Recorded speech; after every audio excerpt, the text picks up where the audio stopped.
These days, watching any product of Steven Seagal feels disgusting considering his real-life persona out to the public. It's hard to buy into a character that he is portraying as which is supposed to be the epitome of goodness. Matters made worse considering he's not even trying to act. Steven Seagal plays Axe, a former special forces who has opted to retire from the force after witnessing the death of an hostage. Axe now secludes himself at a southeastern village as a doctor to the poor villagers, but Axe is haunted by dreams of a topless floating woman who divulges that they will meet someday. The woman in Axe's dream happens to be Tara, a mystical woman who can read minds and cure people.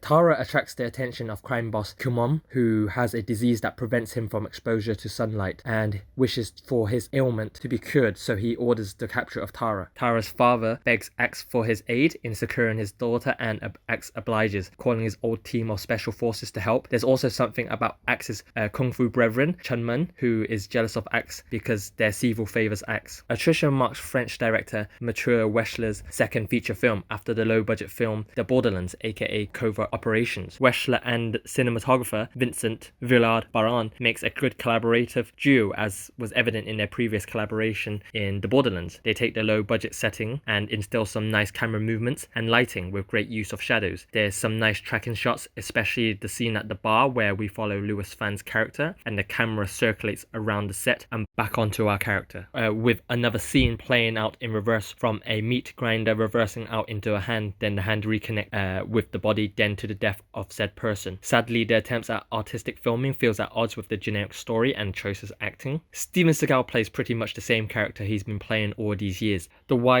spiritual badass, a character that he really believes to be, and watching him spew the constant spiritual babble about the goodness, karma, protecting the weak, etc., it's a hard pill to swallow. Though credit has to be given to Seagal because he looks like he buys into all the malarkey that he is selling. Also note that he wrote the script. Poor old Louis Fan seems at loss in the proceedings and fails to perform opposite Seagal in their scenes together. His inability to properly speak English hurts matter gravely. Fan will flip between sentences of English and then long spews of Mandarin, and Seagal will reply with English, but at the end it feels like shots spliced together and not actual scenes where they were actually sharing dialogue. Even in his native tongue, Fan's performance is less than stellar. Kudos to Ting Shu for attempting to speak Mandarin, but her enunciation is completely off, resulting in a very stilted performance. The same goes for Charlie Yuen as well, who for most part speaks English, but when forced to speak Mandarin, he feels like he's acting lines opposed to natural performing. Yu Kang, who you may know as one of Donnie Yen's main action choreographers, gives the strongest performance, clearly relishing another evil turn as the villain, and his demeanor and look is fitting. For some reason, Fan Mu-sang comes out of retirement in a guest appearance in this horrific film as the Sifu of Axe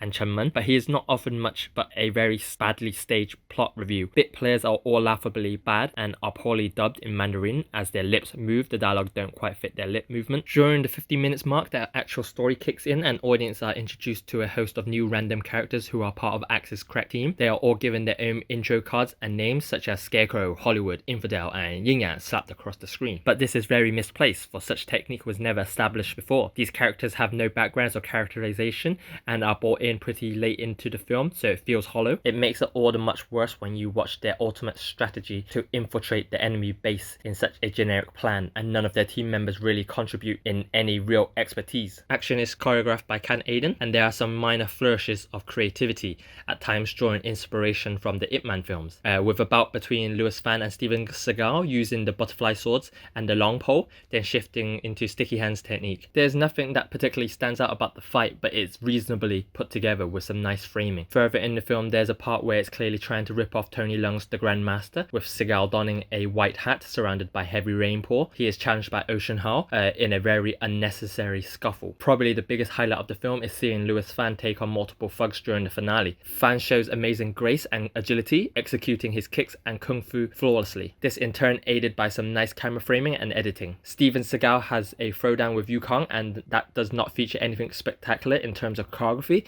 but there is a certain elegance to Seagal's hand techniques, but sadly it's Yu Kang that fails to demonstrate anything great in terms of fighting prowess. Steven Seagal does adopt the chain punch technique, made famous by Donnie Yen in the Ip Man series. There are strong levels of violence prevalent throughout the film, with limbs and body parts severed and mild levels of nudism. The nudism can be a bit random, with the aforementioned imagined dream sequence of a topless floating figure in Seagal's dream. Making matters worse is the real life situation that surrounds Seagal and his nature, making what could have been an innocent scene come off as sleazy. Sadly, the whole film feels like a vanity project, and it's apparent that it is Seagal trying to peddle his philosophical and saintly self. Made the more apparent is the overly long spiritual bubble at the end that does not relate to the film, or the end credits in which Seagal has a stage performance, which by the way is probably his best performance in the whole film.